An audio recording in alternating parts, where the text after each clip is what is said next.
अखिलेश यादव ने बीजेपी के खिलाफ जबरदस्त तरीके से जातीय चक्रव्यूह रचा है। अखिलेश ने 2024 के लिए यादव और मुस्लिम की जगह कुर्मियों को राजनीतिक तवज्जो दी है। सपा ने सूबे की 9 लोकसभा सीटों पर कुर्मी समुदाय के प्रत्याशी उतारे हैं, जो पार्टी में किसी एक समुदाय के सबसे ज्यादा उम्मीदवार हैं। यूपी में पिछड़ी जातियों में यादव समाज के बाद सर्वाधिक आबादी कुर्मी समाज की मानी जाती है।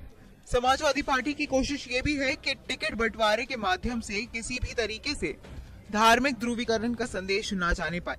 जाति समीकरण के आधार पर ही अपनी चुनावी रणनीति और कामकाज को उसी के अनुरूप आगे बढ़ाया जाए, और यही कारण है कि समाजवादी पार्टी ने टिकट वितरण में इस बार मुस्लिम यादव से ज्यादा फोकस अति पिछड़ी जातियों पर किया है। दरअसल यूपी में अब सीधी लड़ाई की ओर बढ़ रहे लोकसभा चुनाव में जीत के लिए 40% से 45% वोट जरूरी हो गए हैं, और ये भी तब जब कोई चुनाव को कुछ हद तक त्रिकोणीय बनाए। 2019 में बीजेपी गठबंधन को 51% वोट हासिल हुए थे। अखिलेश यादव ये समझ चुके हैं कि लोकसभा 27 से 28% यादव मुस्लिम वोटर्स के भरोसे वो लड़ाई में दिख तो सकते हैं, लेकिन जीत नहीं सकते।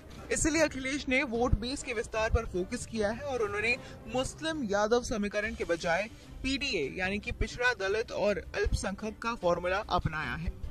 2022 के विधानसभा चुनाव में सपा गठबंधन को 37% के करीब वोट मिले थे। इसमें 10% वोट अकेले सपा के ही बढ़े थे। एक सर्वे की माने तो 2017 की अपेक्षा 2022 में सपा को कुर्मी को 9% अधिक वोट मिले थे। इसीलिए सपा ने इस बार ओबीसी में सबसे ज्यादा भरोसा कुर्मी समाज पर किया है, जो फिलहाल बीजेपी का कोर वोट बैंक माना जाता है। सपा ने इस बार कुर्मी समुदाय के प्रत्याशी 2019 के चुनाव की तुलना में दोगुना उतारे हैं। आपको बता दें कि यूपी में पिछड़ी जातियों में यादव समाज के बाद सर्वाधिक आबादी कुर्मी समाज की मानी जाती है। माना जाता है कि पिछड़ी जातियों में कुर्मी करीब 8% है।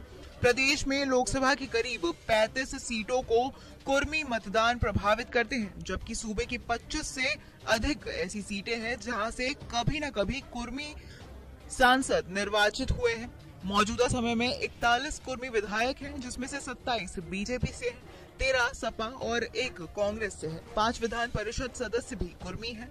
80 में से 8 सांसद भी कुर्मी समाज से हैं। योगी सरकार में 3 कैबिनेट और 1 राज्य मंत्री कुर्मी समाज से है। सपा के प्रदेश अध्यक्ष भी कुर्मी समाज से आते हैं, जबकि बीजेपी के स्वतंत्र देव सिंह पहले अध्यक्ष रहे हैं। कुर्मी समाज की उत्तर प्रदेश में संत कबीर नगर, महाराजगंज, कुशीनगर, मिर्जापुर, सोनभद्र, बरेली, उन्नाव, जालौन, फतेहपुर, प्रतापगढ़, कौशाम्बी, प्रयागराज, सीतापुर, बहराइच, श्रावस्ती, बलरामपुर, सिद्धार्थनगर, बस्ती, बाराबंकी, कानपुर, अकबरपुर, एटा, बरेली और लखीमपुर जिले में ज्यादा आबादी है। इन क्षेत्र की लोकसभा सीटों पर कुर्मी समुदाय के लोग जीतने की स्थिति में हैं, या फिर किसी को जिताने की ताकत रखते हैं। साथ ही आपको ये भी बता दें कि सूबे में कुर्मियों को कोई एक नेता नहीं, बल्कि हर इलाके में अपने अपने शत्रप हैं, और इन्हीं शत्रपों के सहारे राजनीतिक दल अपने सियासी समीकरण को साधने का दाव चलते हैं। इसलिए सपा ने इस बार कुर्मी पर बड़ा दाव खेला है, लेकिन देखना होगा कि क्या सपा की नैया पार लगती